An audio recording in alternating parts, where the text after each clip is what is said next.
नमस्कार दोस्तों, मैं हूँ रेलवे पॉइंट्समैन अंकुश। क्या आपकी भी मैथ कमज़ोर है? आपको भी मैथ जल्दी समझ में नहीं आती है? आप भी मैथ जीरो से स्टार्ट करना चाहते हैं? अगर आप सोचते हो कि हमारे लिए कौन से टीचर बेस्ट रहेंगे, कौन सी हमको बुक्स लेनी चाहिए और किस तरह से पढ़ें, क्योंकि हम पहला टॉपिक पढ़ने के बाद जब अगला टॉपिक पढ़ते हैं तो पिछला वाला भूल जाते हैं। क्योंकि एक समय था जब मैं भी यही सोचता था कि मैं मैथ का इतना सारा सिलेबस और कुछ ऐसे ऐसे टॉपिक्स हैं कि जो मुझे बिल्कुल भी समझ में नहीं आते हैं, इनको मैं कैसे कवर कर पाऊँगा, कैसे कंप्लीट कर पाऊँगा, कैसे मेरे मार्क्स इसमें अच्छे आ पाएँगे, यही सारी चीज़ें मैं सोचता था। लेकिन मैंने जिस स्ट्रेटजी के साथ पढ़ाई करी है, अलग-अलग तरीके से वो सोर्सेस ढूँढे हैं, अलग-अलग तरीके से मैंने बहुत सारी चीज़ें सीखी हैं और 2-2 3-3 बार जो मैंने किया है तब जाके मेरी मैथ अच्छी हुई है।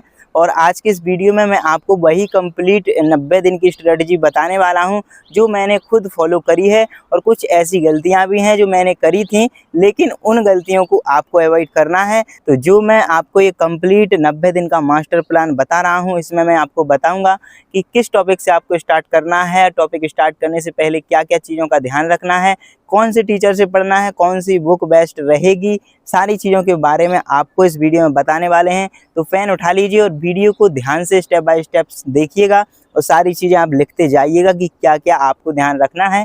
90 दिन बाद आप देखना आपकी मैथ किस तरह से बिल्कुल चुटकियों में सॉल्व होगी और पूरे में से पूरे मार्क्स आप लेके आओगे। तो चलिए चलते हैं स्क्रीन पे और दिखाते हैं आपको पूरी की पूरी स्ट्रेटजी। तो दोस्तों, ये है हमारी रेलवे ग्रुप डी की मैथ स्ट्रेटजी की पूरी वीडियो, जो कि 90 डेज स्टडी प्लान के साथ स्टेप बाय स्टेप बताऊंगा कि क्या कैसे कौन सा टॉपिक पहले, उसके बाद कौन सा टॉपिक पढ़ना है, किस टॉपिक में क्या क्या चीज़ें रहेंगी और किस तरह से आपको कंप्लीट करनी है, किस मेट्रिक का इस्तेमाल करना है, क्या करना है, सारी चीज़ों के बारे में बताएंगे।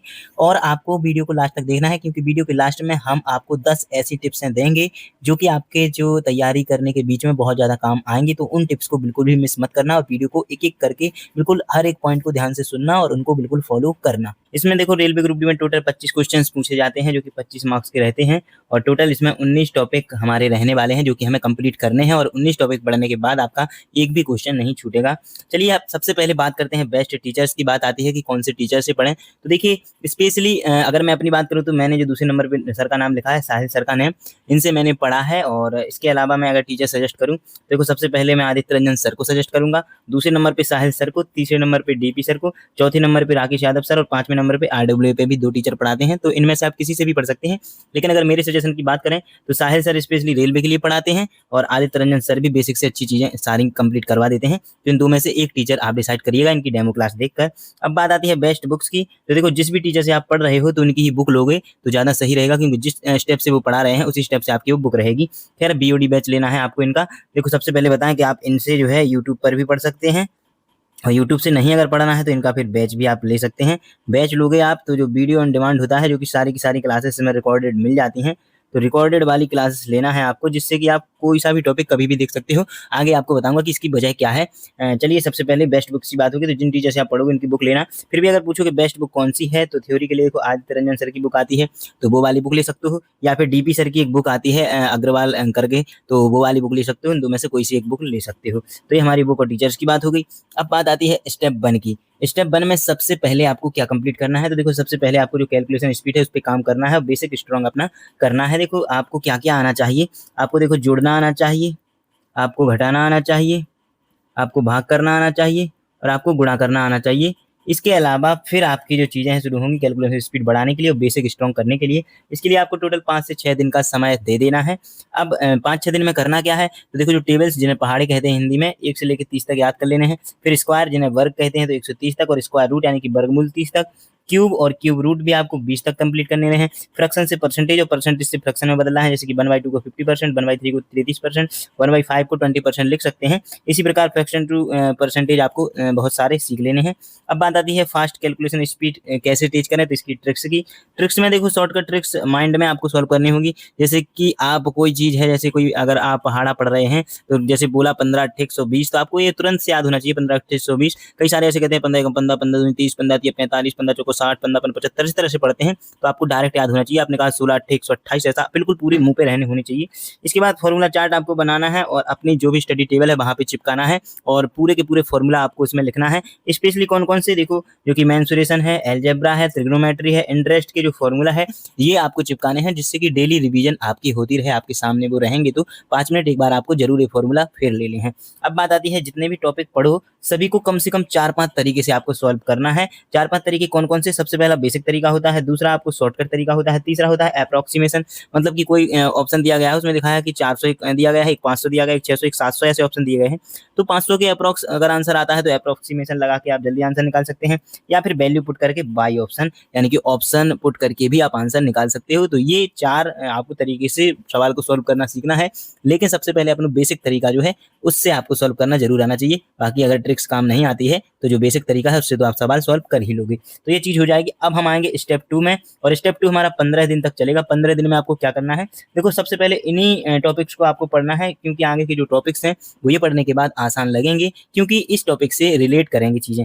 देखो, अब मैंने कहा था जो बीओडी बैच लेने के लिए, तो बीओडी जो बैच लोगे तो सबसे पहले उसमें कैलकुलेशन की क्लासेस पढ़ लोगे, फिर आएँगे ये वाले। तो सबसे पहले आपको टॉपिक उठाना है नंबर सिस्टम वाला। जब आपकी कैलकुलेशन मजबूत हो जाएगी 5-6 दिन में, तो फिर आपको नंबर सिस्टम वाला सबसे पहले टॉपिक उठाना है, जिसमें नेचुरल नंबर, इंटीजर्स, रैशनल और इरेशनल नंबर आपको पढ़ाए जाएँगी। तो ये सारी चीज़ें नंबर सिस्टम में पढ़नी है। इसके बाद आता है बोर्ड मास। बोर्ड मास यानी कि सिंप्लीफिकेशन जिसको कहते हैं। इसमें सिर्फ आपको बेसिक नियम याद रखना है। जैसे कि आपको बेसिक नियम के यहाँ पे बताते हैं हम, जैसे कि यहाँ पे लिखा है बोर्ड मास। तो ये जो बोर्ड मास है इसका बेसिक नियम होता है, बी का मतलब होता है ब्रैकेट, ओ का मतलब होता है ऑर्डर, ऑर्डर यानी कि पावर है, स्क्वायर है, क्यूब है, अगर कुछ भी इसमें लिखा गया है तो वो। डी का मतलब है डिवीजन यानी कि भाग करना है, एम का मतलब है मल्टीप्लिकेशन यानी कि आपको गुणा करना है, ए का मतलब है एडिशन यानी कि जोड़ना है, और एस का मतलब है सब्सट्रैक्शन यानी कि घटाना है। ये बेसिक नियम आपको इसमें सीख लेना है। बाकी कैलकुलेशन स्पीड आपकी रहेगी तो आप इसको तुरंत से सॉल्व कर लोगे। फिर आता है डेसिमल एंड फ्रैक्शंस। इसमें सिर्फ आपको शॉर्ट ट्रिक से सीख लेनी है, जो कि आपको क्लासेस में पढ़ाई जाएंगी, जिसका भी आप बैच लोगे वो सिखाएंगे आपको। इसके बाद आपको एलसीएम और एचसीएफ वाला टॉपिक पढ़ना है, जिसमें प्राइम फैक्टराइजेशन और डिवीजन मेथड पढ़ना है, जिससे कि आप इससे फास्ट भी कर लोगे, लेकिन प्राइम फैक्टराइजेशन भी आना चाहिए। बाकी बेसिक से तो आपको आना ही चाहिए, और जब आप इसकी प्रैक्टिस करेंगे तो आप जल्दी से जल्दी एलसीएम और एचसीएफ निकालना ऐसे ही सीख जाएंगे। कुछ संख्याएं का तो सिर्फ आप डायरेक्ट ही आपके दिमाग में चलती रहेंगी चीज़ें, तो डायरेक्ट ही कर लोगे। बाकी एक चीज़ की आपको ज़रूरी है ये बात पता होना कि सोमवार से लेकर शनिवार तक आप क्लासेस लोगे। इसके बाद रिवीजन करना है आपको कब? संडे के दिन। तो संडे के दिन आपको रिवीजन करना बिल्कुल ज़रूरी है। तो सोमवार से शनिवार तक आप क्लास लेना, बाकी एक दिन आपको सिर्फ रिवीजन करना है, जो भी आप पूरे हफ्ते में पढ़ोगे, ताकि आप वो चीज़ें भूल ना पाओ और आपकी जो चीज़ें हैं वो रिवाइज हो जाएंगी। अब बात आती है रिवाइज कैसे करना है, तो जो क्विज होते हैं पीवाईक्यू वाली, तो उनसे प्रैक्टिस करनी है। अब पीवाईक्यू कौन से लगाने हैं? 2025 में जो रेलवे ग्रुप डी का एग्जाम हुआ है 2024 वाली वैकेंसी का, उसी का आपको पीवाईक्यू लगाना है, जो कि मैंने टेलीग्राम ग्रुप पे डाल दिया है। और टेलीग्राम की जो लिंक है वो मैं डिस्क्रिप्शन में भी डाल दूंगा, और आप या तो बायो में जाकर भी उससे लिंक पर क्लिक करके ज्वाइन कर सकते हो चैनल। यहाँ पे हमारा जो स्टेप 2 है ये कंप्लीट हो जाएगा, और हमारे ये जो 4 टॉपिक हैं ये कंप्लीट हो जाएंगे। अब आता है हमारा स्टेप 3, जो कि हमारा 20 दिन तक स्टेप 3 चलने वाला है। इसके बाद जो 4 टॉपिक हैं यही आपको पढ़ने हैं, ये डाटा इंटरप्रिटेशन में काम आएंगे, और उन 4 टॉपिक के बाद आपको ये 4 टॉपिक पढ़ने हैं। टॉपिक कौन कौन से हैं? रेशियो एंड प्रोपोर्शन, इसमें डायरेक्ट इनवर्स प्रोपोर्शन के कंसेप्ट को क्लियर करता है। इसके बाद आती है परसेंटेज, जो कि चेंज करना और सक्सेसिव केस की ट्रिक्स लगाने से जल्दी सॉल्व होता है। तो परसेंटेज में आपको बेसिक के अलावा कैसे चेंज करना है तो सीखना ही है। मैंने पहले कैलकुलेशन वाले में बता दिया था। सक्सेसिव केस से इसको सॉल्व करना आपको आना चाहिए, जल्दी हो जाता है उससे। अब बात आती है प्रॉफिट एंड लॉस की, तो इसमें आप जितने ज़्यादा शॉर्टकट मेथड सीख लोगे वही ज़्यादा रहेंगी, और जो आप जिनका भी बैच लोगे वो टीचर आपको शॉर्टकट मेथड सिखाएंगे। तो आपको बेसिक तो वैसे भी पता है, आना ही चाहिए। इसके अलावा जितनी भी आप ट्रिक्स सीख सकते हो आपके टीचर जो सिखाएंगे वो आपको सीख लेनी है, जो आपको जल्दी याद रहेंगी। बात आती है सिंपल एंड कंपाउंड इंटरेस्ट की, तो इसके लिए देखो आपको सभी फॉर्मूला याद करने की जरूरत है। जितने भी फॉर्मूला है, जब मैंने चार्ट बनाने के लिए कहा था तो वो सभी फॉर्मूले उसमें लिखे होने चाहिए, और सभी फॉर्मूले आपको याद होने चाहिए। इसके बाद आपको जो शॉर्ट ट्रिक्स हैं और डिफरेंट जितने भी मेथड हैं वो आपको सीखने हैं, लेकिन जो बेसिक फॉर्मूला है वो आपके इसमें याद होने चाहिए। अब बात आती है कि रविवार के दिन सिर्फ रिवीजन करना है, ये मैंने पहले भी आपको बता दिया है। तो ये चीज़ बिल्कुल ध्यान रखना कि रविवार का दिन आपको सिर्फ रिवाइज करना है, कोई भी क्लास नहीं लेनी है। जितना भी आप 6 दिन में पढ़ोगे, 7वें रविवार के दिन आपको पूरा का पूरा रिवाइज करना है। यहाँ से देखो आपको फुल मार्क देना भी शुरू कर देना है, क्योंकि यहाँ से 40 से 50% सिलेबस आपका कंप्लीट हो जाएगा। तो यहाँ से आप चाहो तो फुल मार्क देना भी स्टार्ट कर दोगे, या फिर स्टेप 4 तक रुक भी सकते हो, बाकी जैसे आपके पास समय रहेगा। अब आपका यहाँ से स्टेप 4 शुरू होता है, जो कि 15 दिन तक आपका चलेगा और यह 3 टॉपिक पढ़ने पड़ेंगे आपको, जिससे कि आप जो पिछले टॉपिक पढ़ के आओ उससे रिलेट करेंगे और आपके 3 टॉपिक के कंसेप्ट अच्छे से क्लियर हो जाएंगे। ये सभी के सभी टॉपिक कंसेप्ट बेस्ड चैप्टर्स हैं, जिन पर अच्छी प्रैक्टिस बहुत ज़्यादा जरूरी है, जिसमें time and work, pipe and system, time speed and distance लगभग सेम तरीके के टॉपिक हैं। देखो एलसीएम से जल्दी ये सवाल होते हैं जो टाइम एंड वर्क वाले होते हैं, सिंपल कंसेप्ट आपको याद रखना होता है, आसानी से आप इनको इस वाले टॉपिक को समझ सकते हैं। इसके बाद पाइप एंड जो सिस्टम वाला चैप्टर है, ये टाइम एंड वर्क पर ही आधारित पूरा है, कोई भी अंतर नहीं है, बस टाइम एंड वर्क की जगह पाइप एंड सिस्टम्स ही आ जाते हैं, शब्द बदल जाते हैं, बाकी कंसेप्ट वही के वही रहते हैं।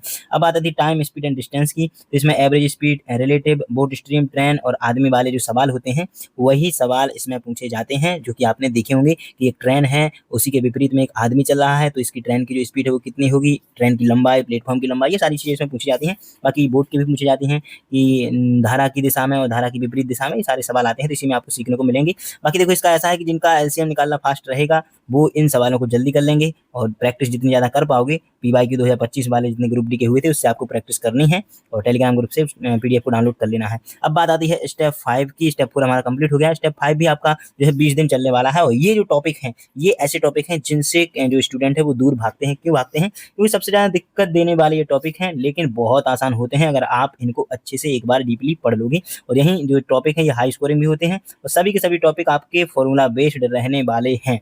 सबसे पहला टॉपिक आता है इसमें अलजेब्रा, लीनियर और क्वाड्रेटिकल इक्वेशन, आइडेंटिटी और पॉलिनोमियल्स इसमें पढ़ाए जाते हैं। तो इतनी सारी चीज़ें इसमें भी पढ़ाई जाती हैं। वैसे आपको सिर्फ अगर देखोगे तो बहुत ज़्यादा हार्ड लगेगा और अगर इसको सॉल्व करोगे, इसको समझने की कोशिश करोगे तो बहुत ज़्यादा आसान ये चैप्टर होने वाले हैं। पहले मुझे भी कठिन लगते थे, लेकिन जब मैंने इनको पढ़ा अच्छे से 2 से 3 बार मैंने पढ़ा था तब जाके मुझे समझ में आया था। दूसरा टॉपिक आता है मेंसुरेशन, जिससे कैंडिडेट भागते हैं और मैंने कई स्टूडेंट को देखा है जिनको मेंसुरेशन बहुत ज़्यादा कठिन लगती है, जिसमें 2D और 3D पढ़ाई जाती है, फिगर का एरिया, पैरामीटर, वॉल्यूम, ईटीसी, ये सारे के सारे सिर्फ फॉर्मूला बेस्ड होते हैं, जैसे कि मैंने आपको ऊपर बताया था।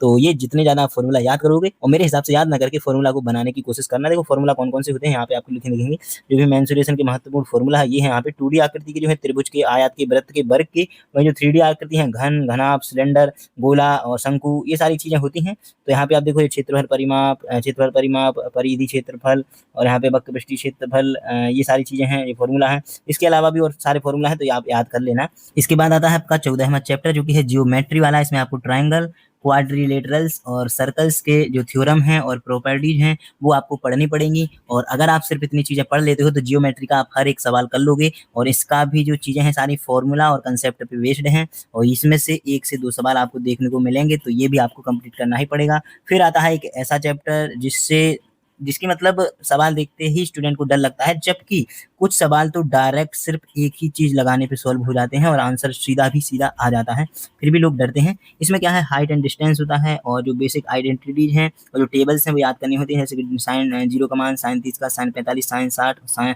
और 90 का। इसके अलावा साइन के बाद कॉस, टेन, कॉट, सेक, कॉसेक, ये सारी चीज़ें रहती हैं। तो वो कोसाइन जो रूल है ये सारी चीज़ें पढ़नी पड़ती हैं, क्योंकि देखो आप पढ़ोगे फॉर्मूला के साथ, आप कंसेप्ट के साथ सारे सवाल की प्रैक्टिस करोगे तो आपको जो सवाल हैं वो आसान लगने लगेंगे, नहीं तो फिर आपको कठिन लगेंगे ही। तो ये 4 चैप्टर ऐसे हैं जो आपको हाई स्कोर देंगे आपके एग्जाम में। इन 4 चैप्टर से ही 7 से 8 क्वेश्चन देखने को मिलते हैं और 4 टॉपिक को जो छोड़ देता है तो लगभग 7 और 8 सवाल इनके ऐसे ही रह जाते हैं, जिससे कि बहुत ज़्यादा पीछे फिर कैंडिडेट रह जाते हैं। तो इन 4 का ध्यान रखना है, 20 दिन में आपकी कंप्लीट हो जाएंगे। अब आता है स्टेप नंबर 6, जो कि 15 दिन आपको देने हैं। स्टेप 6 में लास्ट के जो 4 टॉपिक बच्चे हैं ये मिसलेनियस टॉपिक हैं, 3 से 5 मार्क्स के डायरेक्ट क्वेश्चन एग्जाम में पूछे जाते हैं। तो इन आपको टॉपिक पे क्या ध्यान देना है, जो एलिमेंट्री स्टैटिस्टिक्स है जिसमें मीन, मीडियन और मोड पूछा जाएगा। सांख्यिकी जिसको हिंदी में कहते हैं, सांख्यिकी वाले चैप्टर में माध्य, माध्यिका, विसरण, प्रसरण, ये सारी विसरण गुणांक, मध्यमान, ये सारी चीज़ें पूछी जाती हैं, बारंबारता, बहुलक। तो ये चीज़ें आपको पढ़नी पड़ेंगी और इससे एक ना एक सवाल हमें परीक्षा में देखने को मिलता है और डायरेक्ट सवाल भी हो जाते हैं। जैसे बहुलक है, जितनी ज़्यादा संख्याएं रिपीट करेंगे तो वो बहुलक हो जाता है। तो ये सारी चीज़ें हैं। इसके अलावा स्क्वायर रूट भी एक टॉपिक है जो कि शॉर्टकट आप सीखेंगे तो इसको भी आसानी से आप सॉल्व कर लेंगे। फिर एक एज कैलकुलेशन का आता है कि अगर पिता की आय इतनी है, माता की आय इतनी है, तो इनकी आय कितनी होगी, इतने साल, इतने पहले, इतने बाद, ये सारी चीज़ें पूछी जाती हैं, जिसमें बेसिक ट्रिक आपको सीख लेनी है। और जो फैमिली रिलेशन वाले सवाल हैं यही इसमें पूछे जाते हैं। बात आती है कैलेंडर एंड क्लॉक की, तो इससे भी कभी कभी सवाल पूछ लिया जाता है, जिसमें ऑड डे रूल और जो एंगल के फॉर्मूला है ये याद करने होते हैं। वैसे ये जो चीज़ है ये रीजनिंग में भी आपको पढ़नी पड़ेगी, तो रीजनिंग या मैथ में से किसी में पढ़ लेना, तो दोनों में आपकी काम आ जाएगी। तो ये लास्ट के 4 टॉपिक थे, तो ये कंप्लीट हो गए हैं। अब बात आती है कि जो मैंने वीडियो के स्टार्टिंग में कहा था कि कुछ ज़रूरी टिप्स भी मैं आपको दूँगा, तो ये वो टिप्स हैं। कौन-कौन सी? देखो, सबसे पहले आप शुरू करोगे तो खुद को मोटिवेटेड रखना है, ये नहीं सोचना है कि हमारी मैथ कमज़ोर है, मैं कर पाऊँगा या नहीं कर पाऊँगा। आप बिल्कुल कर पाओगे और आप ऐसा कर पाओगे कि आप सोच भी नहीं सकते हो। आपके जो मार्क्स हैं वो 25 में से 25 मार्क्स आप लेके आओगे, लेकिन कॉन्फिडेंट खुद को रखना पड़ेगा। स्टडी के लिए देखो, डेली गेम की तरह लें, 1% बेटर बनने की आप कोशिश करें कि आज अगर आपने एक चीज़ सीखी है तो कल आपको फिर से एक चीज़ सीखनी है और एक्स्ट्रा ही सीखनी है, एक से ज़्यादा ही सीखनी है। खुद को टास्क दें रिवार्ड के तौर पर, जैसे कि आप ऐसा सोच लें कि अगर आज मैं एक टॉपिक कंप्लीट कर लेता हूँ तो मैं खुद के लिए कुछ भी रिवार्ड देने की कोशिश करें और अपने आप को टास्क दें कि आज हमें ये चीज़ पूरी करनी ही करनी है। तो ये टास्क का भी आपको ध्यान रखना है। इसके बाद आती है नेगेटिव सोच से आपको बचना है, एग्ज़ाम क्लियर करना है, सिर्फ़ इस चीज़ पे आपको फ़ोकस करना है कि क्लियर आपको एग्ज़ाम करना है। तो इस चीज़ पे ध्यान देना, नेगेटिव सोचना बिल्कुल नहीं है। कोई कुछ भी कहे, ये नहीं सोचना है कि मैं मैथ नहीं कर पाऊँगा। मैथ आप करोगे और इस तरह से करोगे कि आप सोच भी नहीं सकते हो। Consistency is the key of success, मतलब कि अगर आप निरंतरता अपने जो मैथ पढ़ने में रखते हो, जितनी ज़्यादा प्रैक्टिस करते हो, लगातार प्रैक्टिस करते हो, तो मैथ में आपका एक भी सवाल नहीं छूटता है।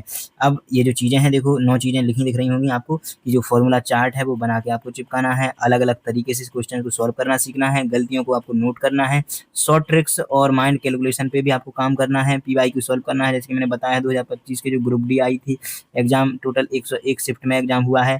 इसके अलावा जो स्टिकी नोट्स हैं, मतलब कि शॉर्ट नोट्स जो होते हैं, वो उनका भी आपको हेल्प ले लेना है। इसके अलावा डेली आपको रिवीजन भी फिक्स करना है। जब आपका ये जो 90 डेज़ का चैलेंज है पूरा हो जाएगा, सारे का सारा सिलेबस आपका हो जाएगा, तो डेली रिवीजन भी आपको करना है प्रैक्टिस के साथ। मॉक टेस्ट जो दोगे उसकी एनालिसिस भी बहुत अच्छे से करना है कि आप कहाँ पे गलती कर रहे हो, किस चीज़ में आपको जो समय है वो ज़्यादा लग रहा है।